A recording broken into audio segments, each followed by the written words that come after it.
Ande kiri kitya? Ande damusebo. Kiri kitya? Ande. Ande kiri kitya?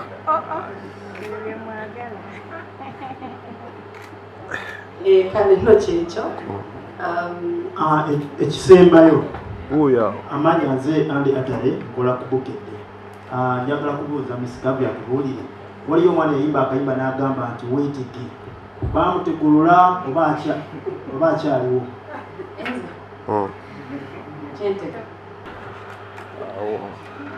You just say your name and yeah. So what's up?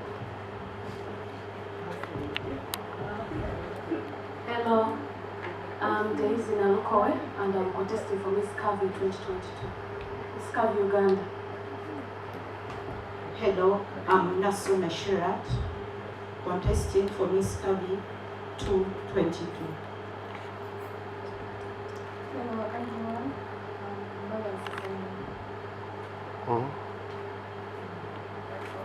That's all? Byogere. They are going to watch and go back, so you'll see them. But these are few of the contestants that will be showcasing beauty, talent, mental power, fashion on Saturday. So just join us, be with us. Let's have fun from 2 to 6 p.m. as we crown the new Miss Curvy Uganda. Thank you. Sabule mpaka tugende. Ateka empaka za Miss Curvy Africa mwaka guno omwezi ogujja ng'ennaku z'omwezi 25. Twaniriza era twagala okwebaza abantu abatubeereddewo mu Miss Curvy Uganda okuva lwe twatandika olw'okutukkiririzaamu okutwagala n'okwagala bye tukola wadde nga tebinaba bingi era nga nja kutandika okwebaza omukulembeze w'ekitongole kya Miss Curvy Uganda oba we patron Right Honorable First Deputy and First Deputy Minister and Minister for East Africa Community Affairs omukyala alitwala Rebecca Kadaga era nga bamwamulaba lwe twalonshinga nga njagala okuddamu era okwebaza ministry ey'ebyobulambuzi era naluli baali naffe lwakuba twalina Honorable Kiwanda nga tuyine Honorable Martin Mugara naye nabo they are part of bali naffe kubanga era mu mikolo gye tukola nga Miss Curvy Uganda mulimu okulaga obutonde bwa Uganda nga tutunda eggwanga lyaffe eri amawanga amalala. Nebaza ministry y'ebyabakyala gye bayita ya gender era nga nebaza akulembera eyo ministry omukyala Honorable Mutuzo Peace olw'okukkiriza mu bakyala olw'okukkiriza okuyimira wamu nabo ne be bakkiririzaamu n'okubayamba okubasindikamu oba okubawa amaanyi okukola bye basobola okukola nga bekkiririzaamu. Njagala okwebaza nese kwebaza yenna ba sponsors baffe oba abavujirizi baffe batuteekamu ensimbi nga kwe kuli wano bannyini kifo we tuli aba Club Ambiance twali nabo mu 2019 era bwe twabatuukirira nga tutandise nga tusimbudde guno omwaka tebaabuusabuusa kyeva mulala tuli wano era nga n'omukolo ogw'olwomukaaga gugenda kubeera wano. Nebaza omwami Kasibante owa Victory School eyakola ku bakyala luli makeup bambi bulungi nnyo ne banekaanekana era abaaliyo ku mukolo mwabalaba abo bonna gaali maanyi ga mwami Kasibante owa Victory School. Nebaza omukyala bamuyita Alimaho namakulu ow'Ekimbewo nga ayisa mu kitongole kye ekya Women at Work okuyamba abakyala bano abaana babatikkiddwa n'abaana batebatikkiddwa okubeera nga batuukira abakyala bannaabwe nga babayamba mu ngeri emu oba endala kubanga gy'emirimu Women at Work gyekola. Nebaza abo abasupamaniya bw'otumala okukowa ne tugenda ne batutigaatiga ebinywa ne bita bakola massage ebiri professional no ne bakola ebibaafu bijakuzi n'obeera mu amazzi ne gatokota balina ebintu nno byakabi kati ffe ne tuwugaawugako n'ebintu ebifaanana bwe biti era abakyala ba Miss Curvy bajja genda bawugireyo tujja kuba mbiraba nga emikolo gigenda mu maaso naye tubeebaza nnyo abasupamania okubanga muli wamu naffe ku ku lunaku luno era ne mu mikolo gyaffe egijja mu maaso. Ne neebaza Maya Resort. Maya Resort ndoza mumanyi eri eri ku Masaka Road eri waggulu ku lusozi bw'obeerayo olengera Uganda yonna. Kafo kalungi nnyo kali fresh era gye tugenda okubeera nga tukola bootcamp mu maaso eyo ya Africa. Njagala okwebaza mmwe bannamawulire bannange. Mwebale kutukkiririzaamu, mwebale kujjanga buli lwe tubayita kubanga tewali ayinza kumanya kigenda mu maaso mu nkambi yaffe paka nga mwe mubategeezezza. Ni bwe tuleekaana ne tukuba enduulu waggulu w'omumanyi waliyo omumanyi era mwebale nnyo mwebalire ddala kuba singa temukkiriza mu kye tukola singa temuli wano. Era mu ngeri eyo njagala okutegeeza abatulaba mwenna Abannayuganda bannaffe yonna gye muli nti mu 2019 twalina omukolo gwaffe ogwa Miss Curvy Uganda era bwe gwaggwa tetwafuna mukisa okukola mukolo mulala olwa COVID-19. Naye mu kaseera kano njagala obategeeza nti mu kuteekateeka n'okukomawo mu ngeri endala eya Miss Curvy Uganda tugenda kubeera n'omukolo nga 15 guno omwezi lero omukaaga luno wano wenyini ku Club Ambience. Omukolo ogwo gugenda kuba guddamu okubalaga ewangula engule eya 2019 antudde ku mukono gwa ddyo ye Nansasi Belinda yabadde Miss Curvy Uganda abaddeko era nga engule tugenda gimwambula tetugenda gimwambula agenda gyeyambula ajambaze anaaba amudidde mu bigere era anaaba amudidde mu bigere agenda kukiikirira Uganda mu mpaka eza Miss Curvy Africa ezigenda okuteekebwateekebwa era wano nga tusuubira amawanga mangi agataka wansi wa 2 okujja okwetaba mu mpaka zino. Omukolo ogwo gujja kubeerawo nga 25 mu mwezi gw'Omuseenene Abaganda bwe tuguyita. Kale tujja kusanyuka nnyo okubalaba abanajja ku lw'omukaaga emiryango giguddwawo okuyingira kwa bwereere. Sponsor waffe owa Club Ambience ajja kuba bannyonnyola ebisingawo naye nga mu kyo tukikoze nga twagala ensi erabe ki kye twogerako ki kye tukkiririzaamu era oleme kubaawo okutankana.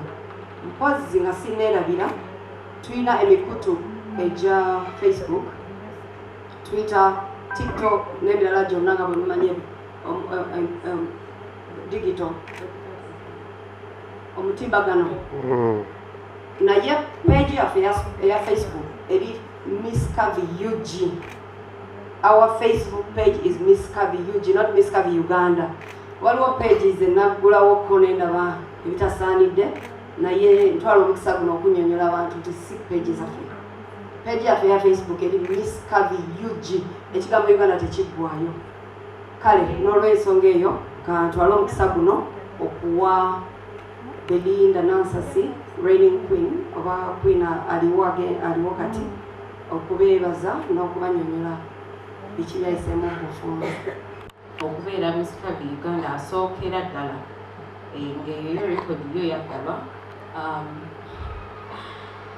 N'ekirala kyenjagala okugamba Miss Curvy ajja omupya nti njagala obeere nga ky'ojjako okyagala togoberera biki by'owulira eri n'eri. Just embrace the brand. Kyagala ekintu ky'okola kola wamu ne Miss Curvy Uganda, kola wamu nabo obeere ng'oli muwulize eri abakulu aba Miss Curvy. Ekyo kijja kwanguyira and you will enjoy it. Nze nyumiddwa okubeera Miss Curvy Uganda nga nfunyemu ebirungi bingi bwe natandikira NGO yange okulabirira abakyala n'abaana n'ebirala bingi n'okufuna ekitumu ng'omuntu kuba si buli omuntu akifuna n'okufuna erinnya. N'ekirala neebaza nnyo era abasponsors baffe abakwataganamu naffe ne batuyamba mu ngendo zonna ze twayitamu mpaka etwamaliriza.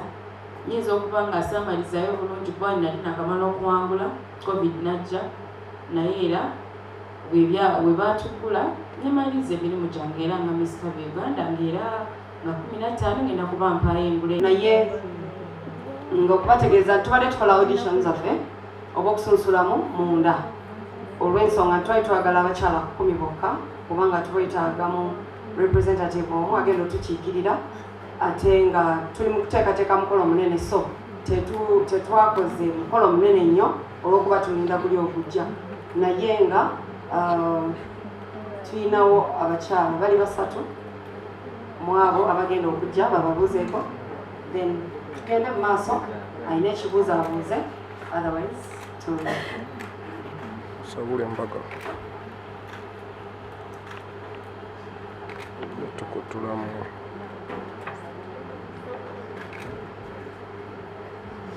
Mwebale kujja Zebapita Daisy Nalukowe, the contestant wa Miss Curvy Uganda 2022. Nsanyusa okulabako bassebo ne bannyabo amannya agange nze Nasuna Shirat nga nange neesimbyewo mu mpaka ez'obwa Miss Curvy omwaka guno 2022.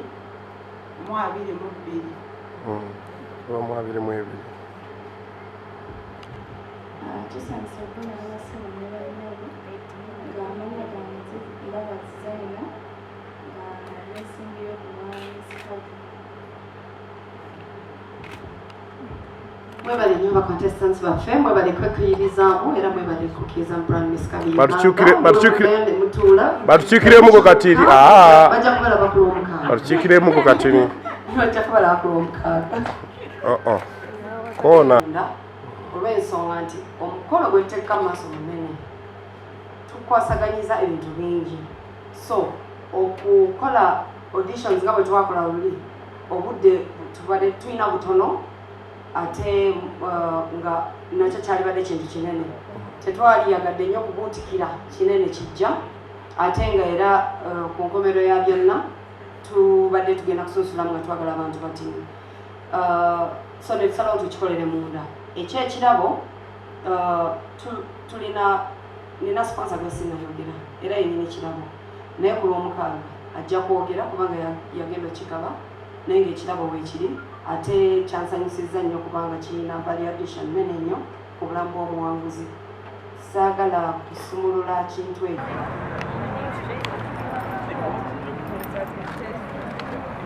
Okay, guys, go for it.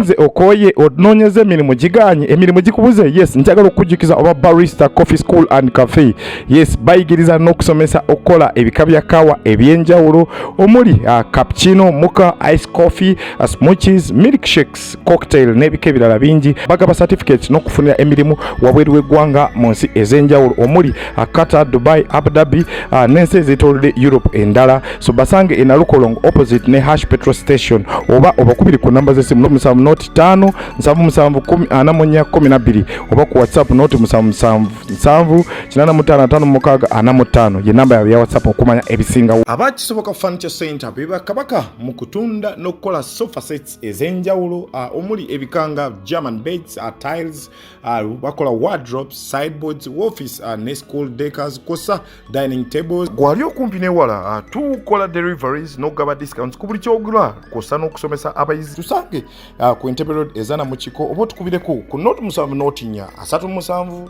03 79 oba ku WhatsApp yaffe